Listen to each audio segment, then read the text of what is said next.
loss of the season. I didn't really get into it deep into the post game yesterday. I had to run back to work, so I did like a 15-minute breakdown. Didn't get a chance to get an article out today. But, yeah, I know I started a hashtag last week, Bill Callahan for OC. First half of the game, I was ready to give Jay a break. Came out, ran the ball, was effective. The team looked prepared. Defense was playing good. Just that I felt he had 2 mistakes in this game.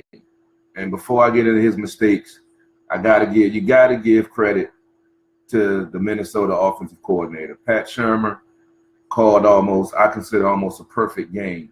He kept the defense off balance. He had a great mix when the Redskins were getting pressure on Keenum when he was in the pocket.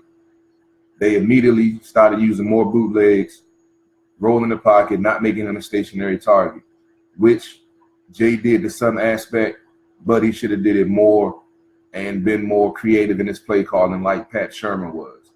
Now, we all know about the debacle at the end of the first half with Kirk throwing an interception at the wrong time after Minnesota had just taken the lead and took the momentum, had swung it in their favor in that interception, and that score just kind of took the whole momentum, and you go from being up 17-14 to being down 28-17 in a matter of a minute and a half. And I felt there was a mistake on Jay to come out throwing the ball on that drive. He should have at least ran the ball or a screen or something, knowing that Minnesota was going to come out hyped and ready after they were able to take the lead to make it 21-17. Now you want to try to, slow the tide down and try to get momentum back. But throwing on the first play, ill-advised. I'm going to go to you, Robbie, on the first half before I even get into the second half, and that's when it turned really, really ugly. What was your take on the first half of action? You there, Robbie? Did you double mute yourself again, Robbie? I did. I'm sorry.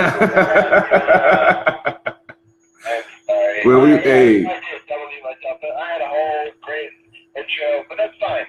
The fact that I enjoyed the halftime show, doing that with you. We broke down a little bit of some of my thoughts on the first half. I thought it was going really well. I thought we were playing them great, and then all of a sudden, a couple of bad plays at the very end of the first half kind of changed things, and I thought it kind of put that game a little out of reach. Some people thought that too, but then I was like, the Redskins, the way that they are, they keep on giving me hope. They keep on giving me hope that we'll come back and make it a game, and they did.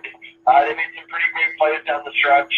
We'll get to the second half in a little bit, but it was an interesting up and down emotional game. I thought the very beginning, I thought we played really well. The second quarter, especially the ending, was not great. There's ups and downs throughout the rest of the game, and I thought we still gave ourselves a chance at the end of the game to come back. But overall, I was disappointed how the game ended up. No doubt. Second half, I was hoping that the defense would be able to make a stand and be able to stand up to Minnesota's offense. But unfortunately, as I said, Pat Shurmur, he made some adjustments and he kept the defense off balance. I enjoyed it. It was a good game, even though the Redskins lost. In my opinion, it was a great game because you could see the strategy of the game. Everybody looks at the players making plays and dropping the pass or whatever. But if you take a step back and look at how he was setting up his plays and what he was doing and the way he was baiting in the defense and doing one thing and have the defense thinking they're going to do one thing, and then he'll switch it up and something else will happen. If you notice, they always had somebody open at the crucial time. And another thing fans have to remember, they were coming off a bye week. So they had an extra week to prepare for the defense. So whatever holes or whatever matchup things they saw, they were going to take advantage of it because they had an extra week to prep for it. The defense has been playing well. They haven't been perfect. So there have been times where the defense have been, benefited by a deflected pass here or a drop pass there. And, when you have that extra time coming off a bye week, it makes it not saying easier, but you find more holes and find more ways to beat teams because you have that extra prep time. We know how it is going from Sunday to Thursday, so you imagine having a whole extra week to prep. But in that second half, it got real ugly with the coaching. It was definitely a coaching clinic, and the two mistakes that I saw in the second half from Jay was that 4th and 6 going for it instead of taking the 3 points, because it was a makeable field goal. As we saw the Stone hit the 56-yarder later on in the game, it would have been up between a 54 and a 55-yarder if he would have took that field goal. Unfortunately, he went forward. Now, the first 3 4th down attempts, I had no problem with. 4th and 2, 4th and 1, and down in the red zone. Those are times where you want to take that chance and give your offense a chance to prove that they can get that yard. But 4th and 6, when you're trying to get momentum, you just scored the possession before, and more points, would have, help get the momentum going back in your way. Defense could have made a stand, and you got to give a shout out to DJ Swearinger with the back-to-back interceptions on back-to-back possessions. I put that clip together and put it out there. It was impressive just to see him, make a stand. A lot of folks was questioning him, saying that, he was the weak link last week and after the week before, him getting burnt on a few times. But if the front seven doesn't get pressure, you're leaving these guys out there for 5-6 seconds, and he's the safety playing a speedy third wide receiver. It's inevitable. It's going to happen. But the team fought back. They played well. And the second blown doofus call of Jay was the 3rd and 1 and a 4th and 1, giving the ball to Chris Thompson. Now, Kelly was already out. You got a 220-pound rookie that was running the ball pretty well when he got in there. But you choose to run the 190-pound scat back. Not once, but twice. Those two things I felt were the determining factor in this game. Hindsight is 20/20. I know, we all would have said different things, but he just got out coached. Luckily, this game, it wasn't as bad as the previous games. And I find that ironic that after this game, the game that he coached better, folks are calling for his head. But the last 4 games that I've wrote about, even though 2 of them were wins, when I've been calling for Bill Callahan for OC, everybody thought I was crazy, but now they're calling for his head now after this game. Like, come on, people. Come on, people. What do you have to say about the second half, Robbie? I was disappointed. I was impressed with the 2 interceptions. I thought that was a huge positive moment for us, and I definitely see what you're saying. We should have let the kid kick the field goal. At the time, he had not hit anything above a 40-something yarder, so we didn't know that he could hit a pressure 50-plus yard kick. But I think you're right. Maybe you let it ride and score the field goal, and then you know that all you need is a touchdown with a 2-point conversion at the end. I say only a 2-point conversion, as if that would be easy to have accomplished. But I thought we played pretty well against one of the top-ranked defenses in the NFL. I think our defense let us down in a few moments, but I thought that their offense actually played particularly well. And it was frustrating, to say the least. I definitely hope that we could win this game. I know that we'll talk to Hudat Mike later in overtime about what his thoughts on the Saints are. But it's going to be an interesting battle. We've had such a hard schedule, Carol, so far, and we still have a bunch of really tough games upcoming. I know it gets a little bit easier for us, but it's frustrating because we now put ourselves where we got to somehow find a way to go to New Orleans and get a victory. It's definitely been a difficult game, but for sure, and a tough pill to swallow. But I thought Minnesota played well, and they're actually a much better team than I had expected. I mean, yeah, they were coming off a 4-game winning streak. They were on the bye. They're leading the North, even though we know the North isn't the toughest division, but they've been playing good ball. They've lost their starting quarterback 2 years in a row, and they have one of the top-ranked defenses in the league. The Redskins exploited them in some aspects. They did have the ball moving. Got to shout out Maurice Harris for that hell of a first catch and first touchdown of his season this year. It was an amazing catch. As soon as I saw it, I knew it was a touchdown. I saw the elbow go down before he went out of bounds. But I'm glad they reviewed it and they came up with it.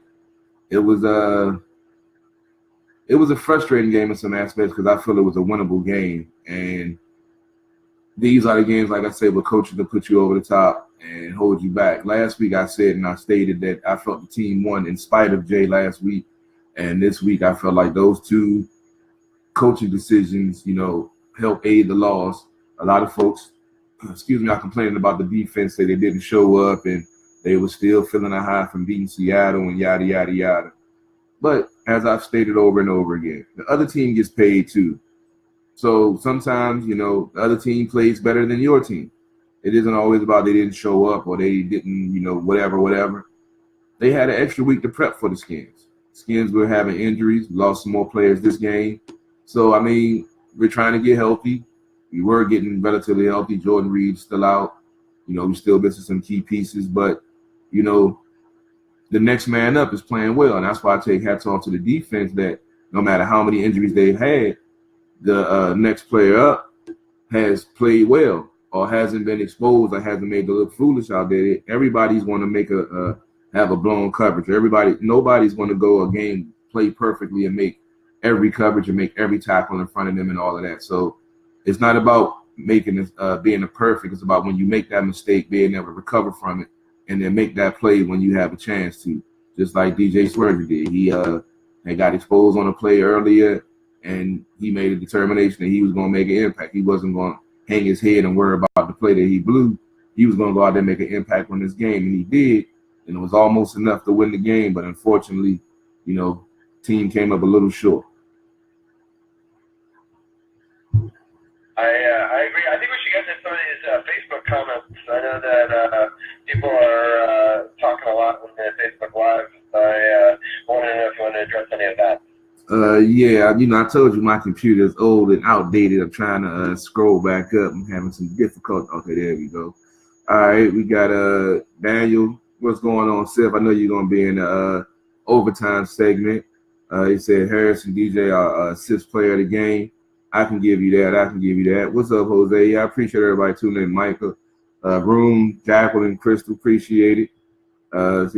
Daniel's agreeing by the third and fourth goal and two. Yeah, and passing on it. Yeah, don't even get me started. I don't know why he was passing on those plays. Thanks, Jose. Appreciate it. Happy birthday. Thanks, Leonard.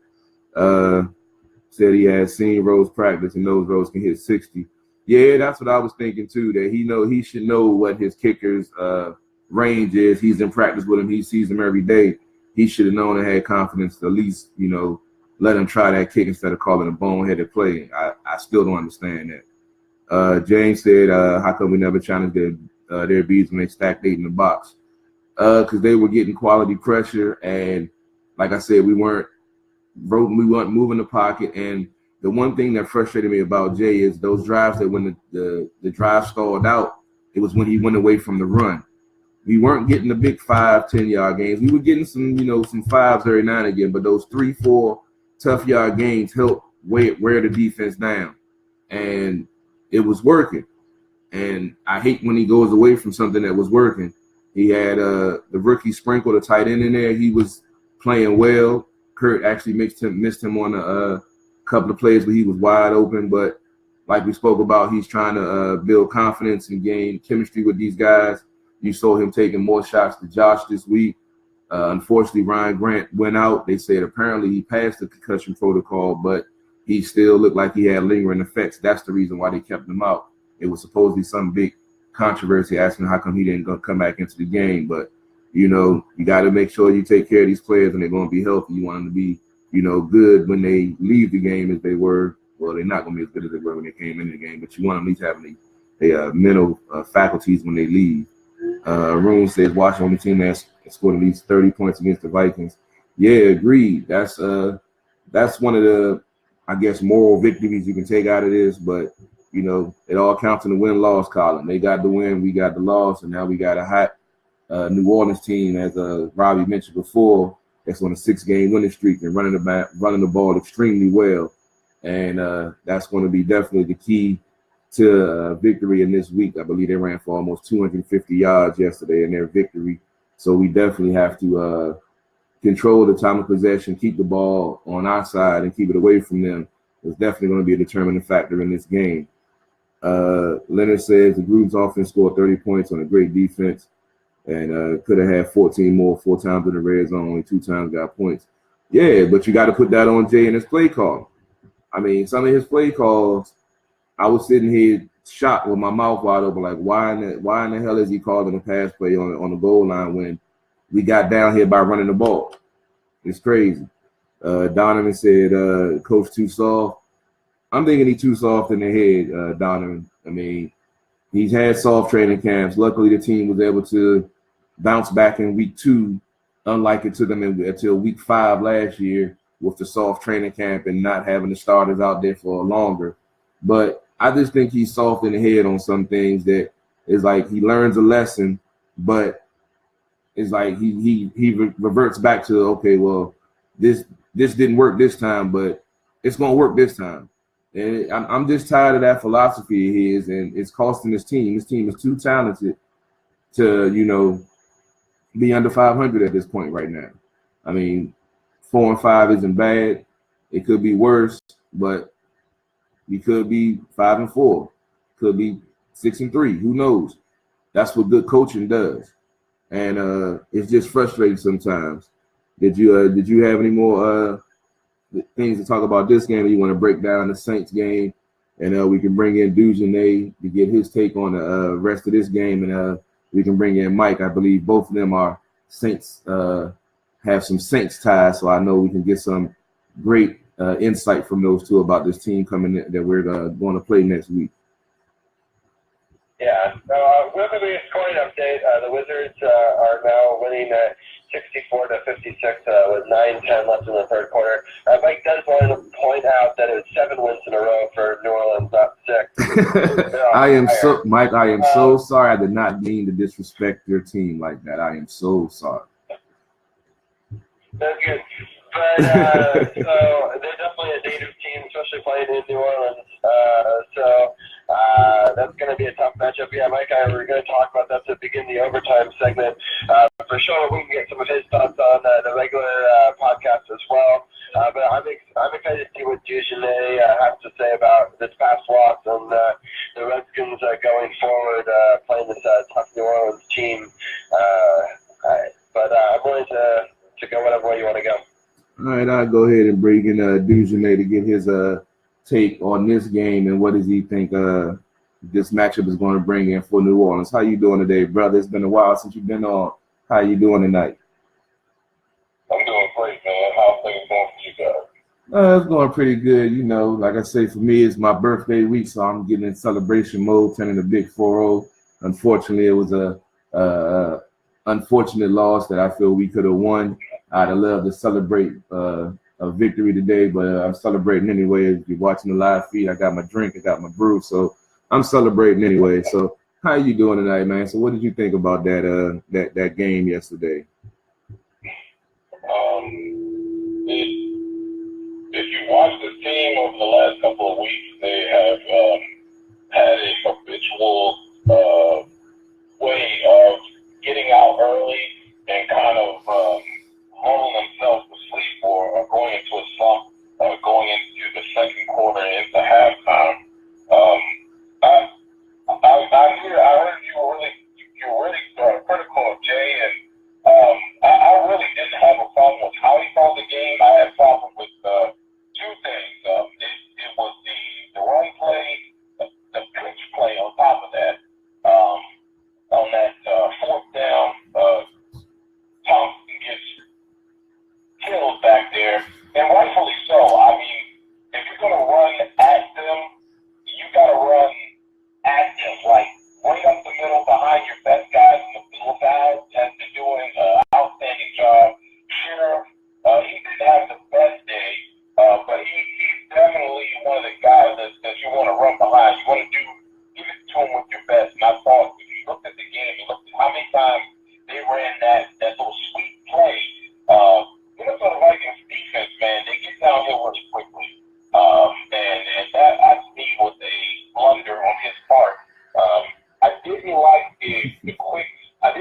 the quick snap there. I think it was on a fourth down as well, where they kind of just like pushed all the center and both guards together and was unable to get any type of hold for Thompson. I thought I knew what he was trying to do. the process, the thought behind it was great, but the call, and at the time, I didn't think that was necessary. They've been doing an excellent job on third down, finding Davis, getting open space for Thompson, and even Dobson was making some clutch catches as well. So I don't think they needed to rush there, and that cost them. I didn't mind the passing play at the end of the half, and it really looked as if Cousins felt a little bit of pressure. And he did that a couple of times in this game where the pressure really wasn't there, and he may have rushed himself thinking that he was going to get sacked quicker than he thought. The thing got away from him. He didn't plant and step through that throw. You could see it came out a little high, and we know Crowder's not that tall. So it got a little air under that thing and got picked off. Okay. I think his problem, though, is the defense. That's where my issue is. I think. Okay, hold. So I want to touch on two things you said about the offense first. All right, you said what Jay said. He was what he was thinking. He was thinking about doing it. That's my problem with him. He tries to make it more of outthinking somebody instead of letting them guys go out there and play. Like you said, they were having success on third down. They were running the ball successful, but he tries to outthink opponents. And he's not that smart to be trying to outthink anybody. I don't think he can outthink a walnut in some occasions. But he's out there trying to outthink somebody that's had a chance to scout and knows his tendencies. So that on me, that right there is one of the things that epitomizes Jay, that he tries to outthink people and he needs to just stick to calling plays. And it happens so often that he has a brain fart or he sees something that's working. He's like, okay, well, we're doing this. Okay, let's try this right now. And it's crazy. And then with Kurt, the last couple of games, he's had to run for his life with the backup lineman. So you don't just snap out of that. So that some of that pressure he was feeling, he was probably having flashbacks from the last 2 weeks. So that's why I was encouraging more running because, he had been through a lot them last 2 weeks with all them linemen, and we're finally getting healthy. Your running game is actually producing and getting yards and actually controlling the time of possession against one of the best defenses in the league, and you go away from it. And that's what frustrates me with him, that he tries to outthink the game instead of coach the game and play the game the way it should be played and coached. Right, and with those two things, they were in a bigger personnel, and they didn't have those guys that didn't like to blitz and in there, and I don't like it. Like I said, I understand the thought process, but I don't think it was necessary in the sense that they have been pretty successful on a lot of fourth downs. They could have gone with what they have been doing and what had been working instead of trying to, trying to pull a New England Patriots type thing and rush the line and don't allow people to sub and all that good stuff and snap the ball. I didn't think it was necessary. Put Thompson in a bad position. And that tweet put Thompson in a bad position as well. That play just it didn't work at all in that game. Those guys are quick, man. They're number 5 defense for a reason. That tall sweep, like 294 yards a game total. So you can't do that on a team like that. That tall sweep never works. That tall. I wrote about that almost 3 weeks ago. They need to take that and to fade the Ryan Grant out of the playbook forever and never call it again. Right. I thought a couple red zone opportunities. I don't know why Dobson fell, and I'm with some of the guys out there at RedskinsTalk, Stock and B. Mitch, and Scott Jackson. Why is it that it's always Redskins players that are slipping on home field, and those guys didn't slip all day? So I don't know what that is. Again, when you score 30 points in this league, you should be able to win. And I give DJ Swearinger a lot of credit. He stepped up, made 2 big plays. But this defense, this week, it was a bad time for them to have a bad game. And my assessment on that, a lot of it, I don't know how many. I like Zach Brown a lot, and I hate to be hard on him when he's got about 96 combined tackles for his football team. He leads the football team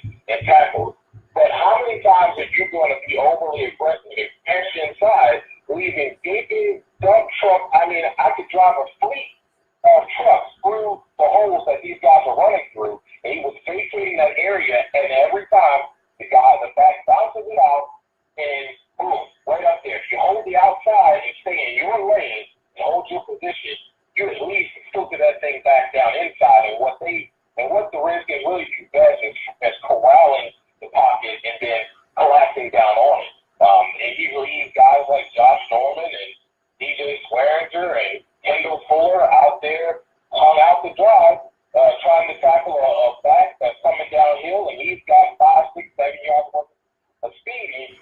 And, you're getting 7, 8 yards a watch. And like I said, I hate to come down on Zach Brown, but and he wasn't the only one. Mason Foster was another one. When Spade came in, I don't know if you guys noticed it or not, but Spade was like a heat-seeking missile. I mean, he found the prime target, key target, crash target, and made a lot of tackles in the backfield when they ran to his side. But, it was a bad day for the defense, and I think a lot of the responsibility has to go there.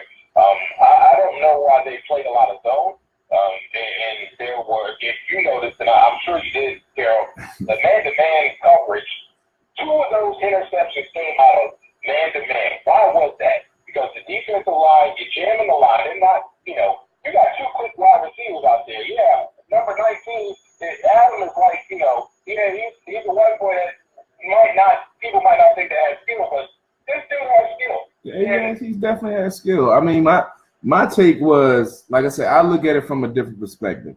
I saw it as Pat Shurmur just called the hell of a game. On those plays where Zach Brown was vacating, they were doing a lot of things in the formation to disguise things. They were moving, they were pulling linemen, they had the reverse action going, they had the running backs going one way, the wide receivers going the other. So you think you're seeing one thing and you're trying to get that momentum play, and unfortunately it's high risk, low reward, and it didn't pan out. Yeah. But Shurmur, nobody's really giving this man credit. That man called. I had to ask, is Norv Turner still calling plays for these folks? Because I ain't never seen Norv call like this. And somebody was like, nah, Norv stepped down. And I had to look, and I was like, that's Pat Shurmur. Remember, he has plenty of offensive coordinator experience. He has head coaching experience. He has college head coaching experience. That man had almost a perfect game plan for this defense.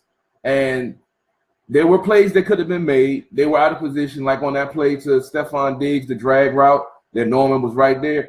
Case Keenum put the ball perfectly. I mean, he was in the zone that game. I mean, some people get hot. Remember the streak that we had against rookie quarterbacks that we lost like to 10 straight rookie quarterbacks? They would just sometimes it just happens. And they talking about how can he do that against us and he never done it before. They had an extra week to prepare. They found the holes in defense. We weren't getting pressure, even when we bought 6. They have a good offensive line, and they have a hell of a play action game. And when you have a mobile quarterback moving the pocket, you're buying that extra second for the defense to be tentative, so they can't go all out because they don't know where he's going to be. That's why I say this was a beautifully coached and played game on a strategic level because it went beyond the X's and O's on the field. He made it a thinking man's game, and that's where Jay came up short. The first half, Jay was there. But that second half, Jay was still in high school, and Sherman had went to college on. I take nothing away from Sherman. Case Keenum, this offensive line has been on 10 sacks all season. Exactly. Keenum's been in, he's only been sacked 5 times. That's not my problem, though. My problem is that this team, and the Redskins defense plays very well, mixing it up and playing a lot. When they drop coverage with receivers and are physical, they are a lot more effective. And a lot of those seam routes that were down the middle of the field look like they were in zone coverage. There's an expectation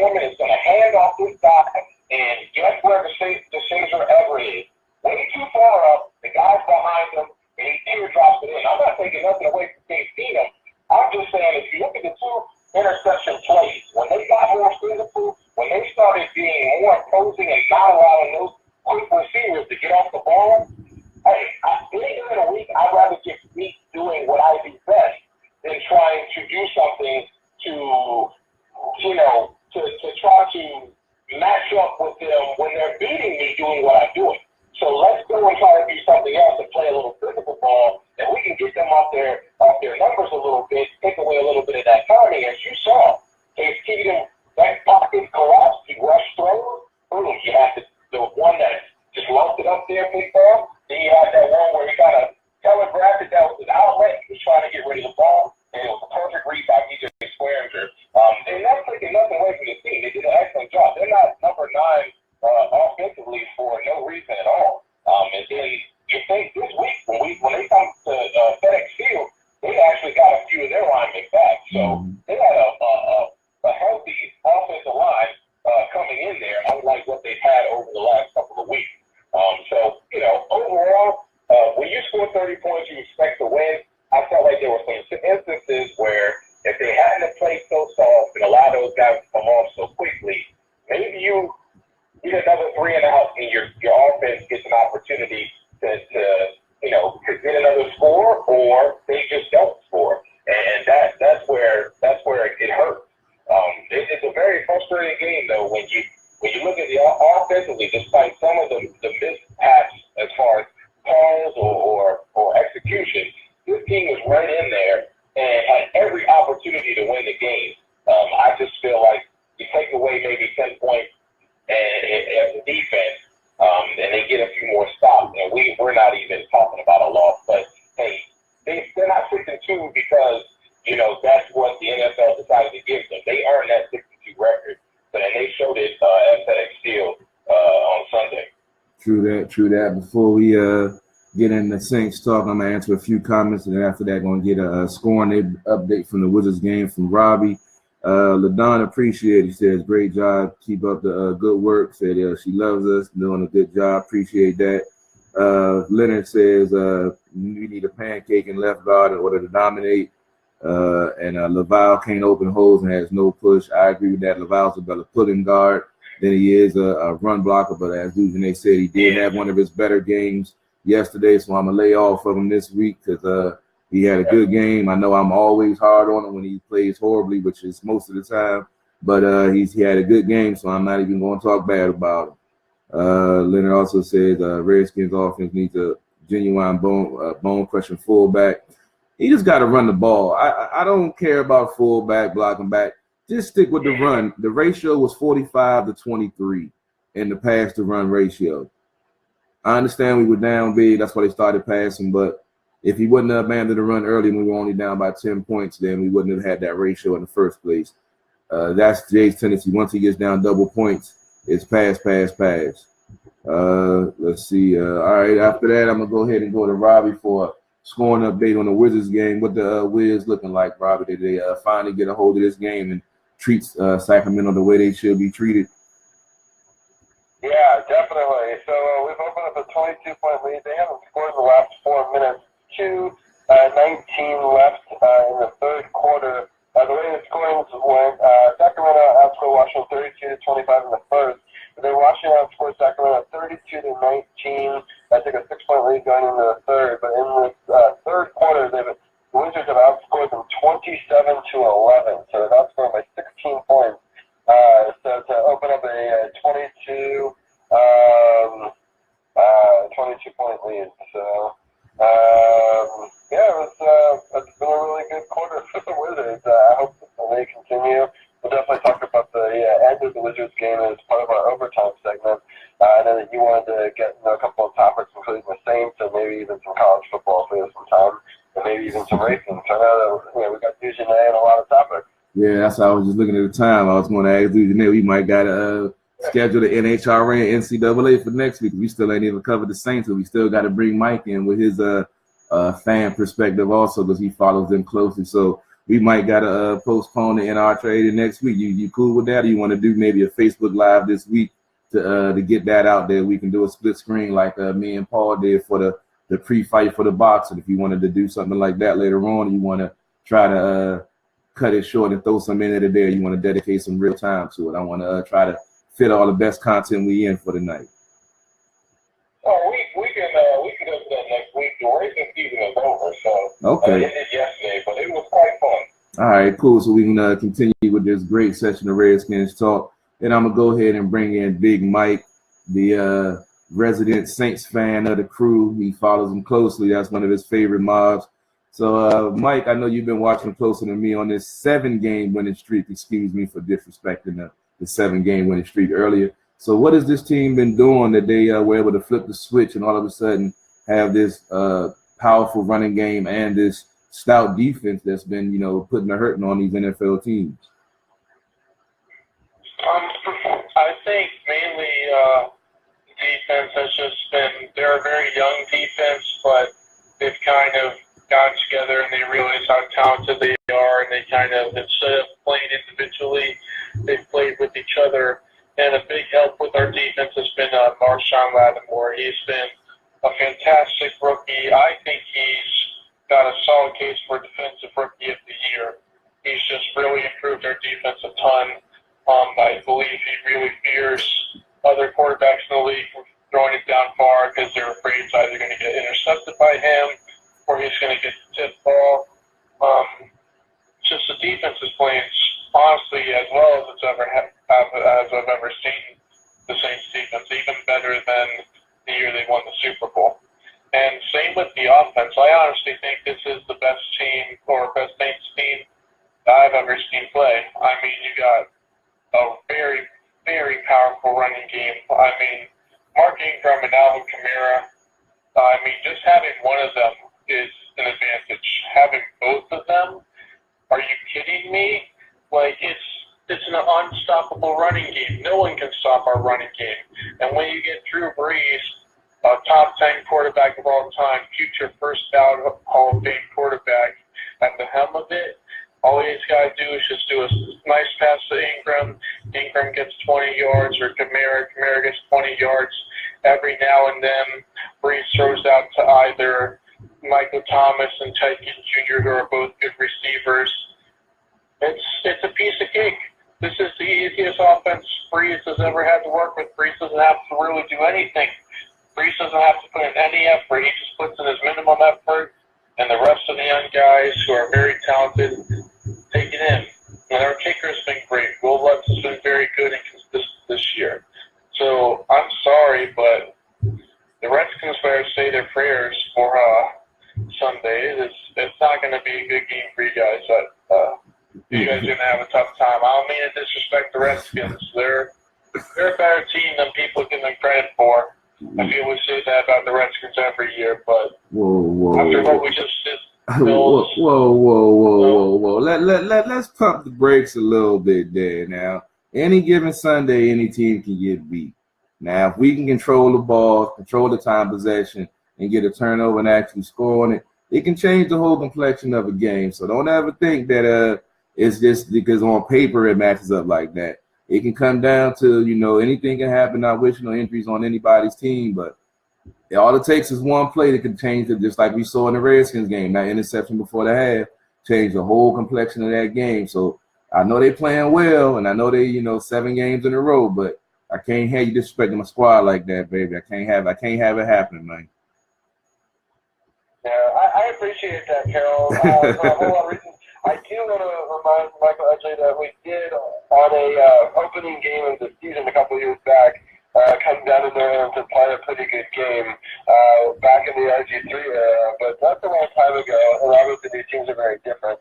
I definitely think that the Saints team is better than that team was, and I think the Redskins are a little bit beat up. I think it's going to not be a blowout game. I'm sure the Redskins, like always, will toy with my emotions, and I'm actually going to watch this game with Big Mike anyway during our halftime segment.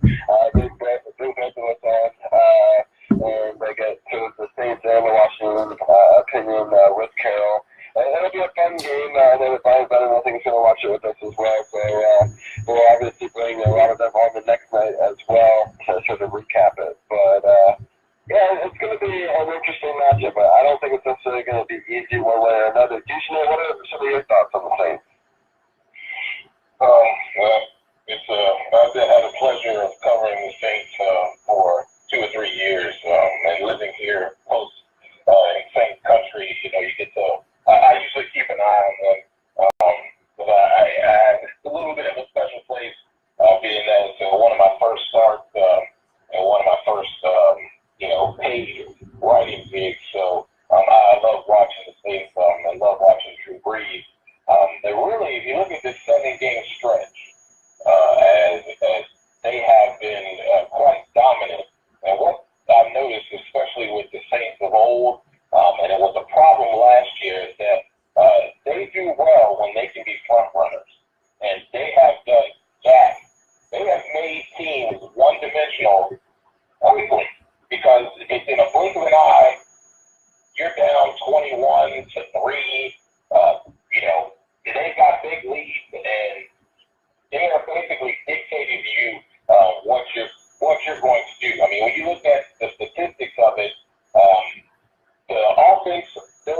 they're averaging about 4.6 yards rushing per rush, and that's fourth in the league. They're about a 52 to 47% pass to run ratio. You got Drew Brees, so you got about 71% passing completions. They're number one in that. That's no surprise. And they're putting up a good amount of points. They don't allow too many sacks. They're about a 2.6 percentage, and that's number one in the league. But when you look at them defensively, they're allowing 4.7 yards per rush. That's 30th in the league. I think if you look at Chris Thompson's stats, when he's given the ball the way he's supposed to be given the ball, he's averaged about 4.9. So Washington has an opportunity, and I wrote the stat out last week that Washington, when they run the ball, I think except for this week, every time they rush the ball 20 plus times in a game, they have won.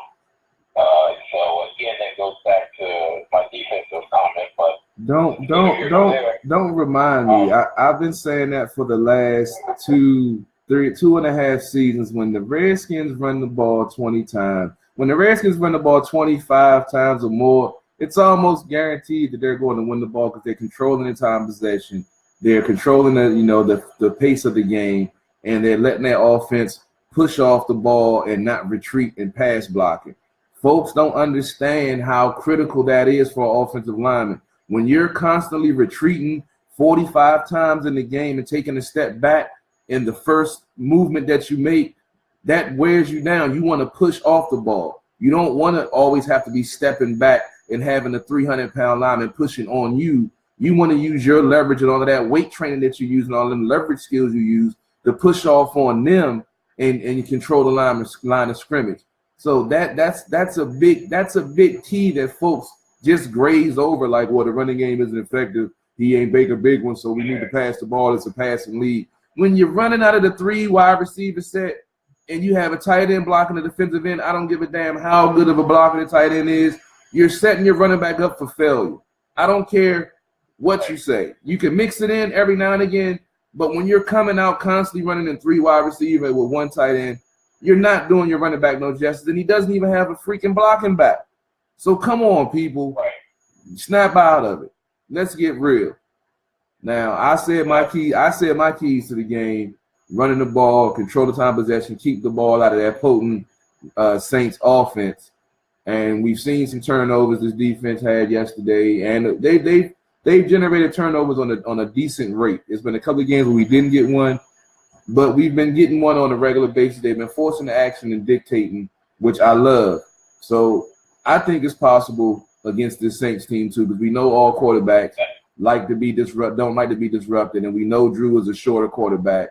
And if we can get some pressure, collapse that pocket like I saw them do yesterday, and if we can get Matt Ioannidis back, and I saw that Will Compton, and he had a Liz-Frack injury along with that's the same thing that Jonathan Allen had. So 9 times out of 10, Will Compton will be gone for the season. So Montrell Spaeth will be getting more playing time, as a couple of folks that asked for on the Facebook Live feed.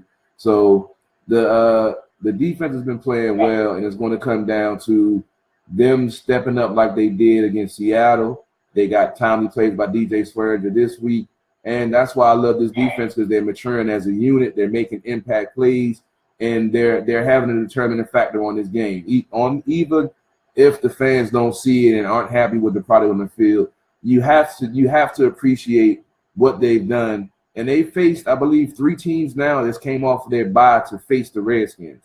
So you face 3 opponents that's had an extra week to prep for you. And we've been blown out really in none of those games. We've been in every game. So you have to appreciate the talent level and the skill that this team is playing better at. A few years ago, we got blown out like we did in that Philly Monday night game, and all of y'all have been talking about burning your Redskin gear and all of this other stuff. So you got to take the emotion out of it at some point and look at the product on the field that this team is getting better. What do you think it'll take for this Redskins team to win this game and against New Orleans, Dujunnea? And then I'll ask, I don't know if I'm going to ask Mike, because he already got it predetermined that we're going to lose. So I don't even know if I should ask him that question. He already just going to say we're going to lose. But what do you think the keys are victory for the Redskins to pull this major upset against this hot team?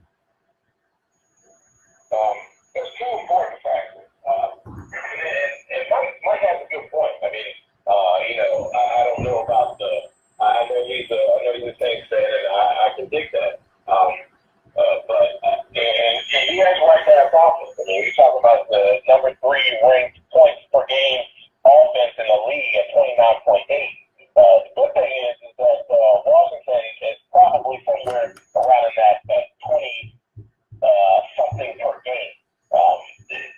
The telling story, though, and this is why I say the key to what the Saints have done over these 7 games, and you can go look at the final scores. These guys have been out front because they're number 8 in per game as far as defensively goes, and I think that's I think you have to kind of look at parallel defense and the Dallas Cowboys, same type of thing. Now that Zeke isn't there, that doesn't really work, but they give up a good amount of yards on the ground. They give up a good amount of yards in pass. The key, though, is you can't just continue to go 3 and out. I mean, their defense is not the best third down defense. They're about 42%, 24th in the league.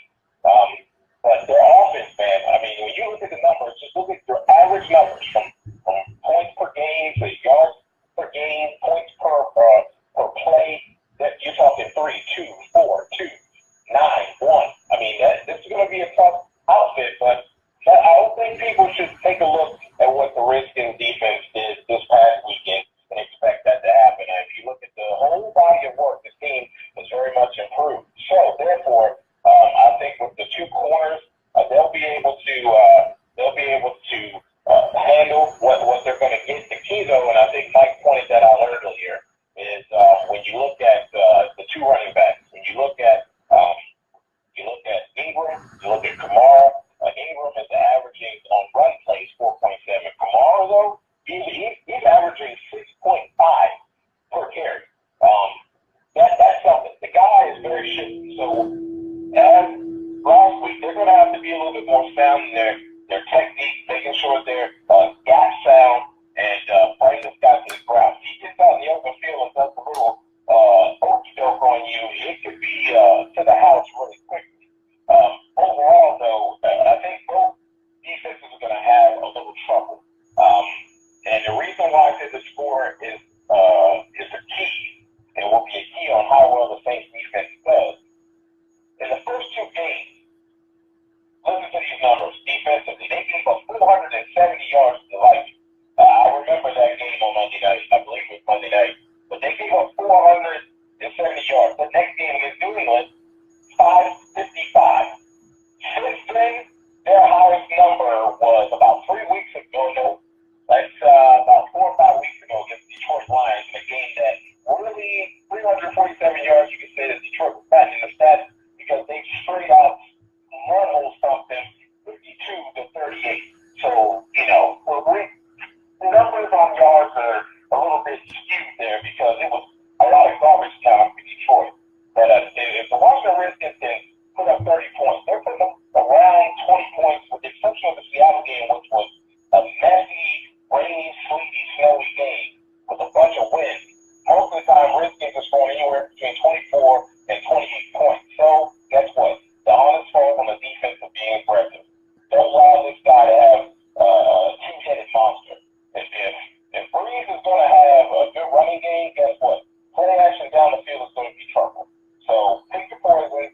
I'd rather have Drew Brees beat me all day long with, I'm totally confident in Breland, Fuller, and Norman out there. I'm totally confident with going out there with those guys. Don't let them beat you with that dual threat. They do what Minnesota did, and that done that I know how loud it gets, man, it's going to be a party, and the Redskins are going to have a tough time. So the first thing to do is to silence the Who Dat Nation early, and can't have that lull in the sleep in the second quarter either. That's got to stop if they want to have a chance to beat a red-hot New Orleans Saints team. No doubt. Mike, I'm going to go to you for a Wiz scoring update and get your, I guess, prediction for this game. We get ready to wrap up. Guess we go ahead into a scoring prediction. I got a feeling it's not going to be favorable for the Redskins, but you got an update from the Wiz game for us? Yeah, the Wizards, last time I checked, I believe they were up by either 15 or 13, so Sacramento's making a small comeback, but I think the Wizards are going to be able to hold on and get the victory. As far as the Saints victory for the Redskins game, excuse me, since it's in New Orleans, I've definitely given an advantage for the Saints. And since the Saints are the stronger team, I am going to have to say Saints are going to win this game. I'm going to say it's going to be 42 to 28. I think Kirk Cousins is going to put up it's going to have a good game against us for sure and expose the flaws in our defense that we still have. But I think the Drew Brees, Alvin Kamara, and Ingram will have no problems exposing the flaws in the Redskins defense. I can give you that. I don't have a problem with that assessment. The 42, I definitely don't want to see that. But, I can't argue with your logic on that one. What do you already pretty much gave your synopsis. What do you think the final score is going to be in this game? They're pending injuries and who will be healthy for this game for both teams? I picked them winning in our preseason pick show, and I'm going to stick with that. I really believe, I've been watching Kirk for the last couple of weeks, and I'm sure you have too. He's taken a beating in the last few weeks prior, and he's really put the team on his back last, Sunday. And many times he put this team on his back with very little wide receiver help. I expect this game to possibly get into a shootout late. And the reason why I say this, it could be early, it could be late. But I think the Redskins are going to win 34-30. And I think Josh Dobson is going to be the difference maker. Him along with the guy that most of us already knew had some skills. Even Coach Jay Gruden knew this guy had some skills. And Mo Harris that said, hey, I'm not going back to the practice squad. I think those two are going to have a nice day, along with the guys who are always in tone. I think you're going to see Josh and Mo Harris have a fantastic day, and it's going to be the difference maker in a very close 34-30 Redskins win in the Big Easy. Sounds good. I'm going to hold my predictions until my pregame hot takes before the game. I'm going to wait. I'm going to let you guys jump out there. I'm going to wait till the injury report comes out, the inactive list come out, and then I'm going to give my prediction on my pregame hot takes week 11 Redskins Saints. I'm going to go ahead and end this Facebook Live feed. I appreciate everybody tuning in, chiming in. Appreciate it. We got